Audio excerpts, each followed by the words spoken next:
আপনি কি জানেন এই পুরো পৃথিবীতে সব থেকে বেশি মামলা করে রেকর্ড করছে কোন ব্যক্তি? চলুন তার নাম জানার আগে তার কিছু কাম জেনে নেই।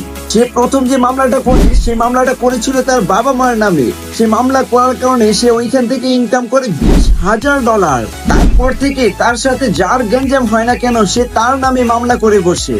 মামলা করতে করতে একসময় সে আমেরিকার প্রেসিডেন্টের নামে মামলা করে দিল, যেখান থেকে সে প্রায় $8 মিলিয়ন ইনকাম করে। সে যে বিচারকের কাছে মামলা নিয়ে যেত সে ওই বিচারকের নামেও মামলা দিয়ে বসে। সব থেকে অবাক করা যে বিষয়টা হচ্ছে গিনিস বুকের কর্তৃপক্ষ তার নামটা গিনিস বুকে লিখে রাখে, কারণ পৃথিবীতে সব থেকে বেশি মামলা সে করেছিল। এই জন্য সে গিনিস কর্তৃপক্ষের বিরুদ্ধেও মামলা করেছে। তার কারণ হচ্ছে গিনিস কর্তৃপক্ষরা তার পারমিশন ছাড়া তার নামটা কেন লিখে দেয়। আচ্ছা যাই হোক, এই লোকটার নাম হচ্ছে জোনাথন লি। আমি ভাবতেছি জোনাথন লি এর পারমিশন ছাড়া আমি ভিডিও করতেছি, কখন জানি সে মামলা দিয়ে আমাকে জেলে ঢুকিয়ে দেয়।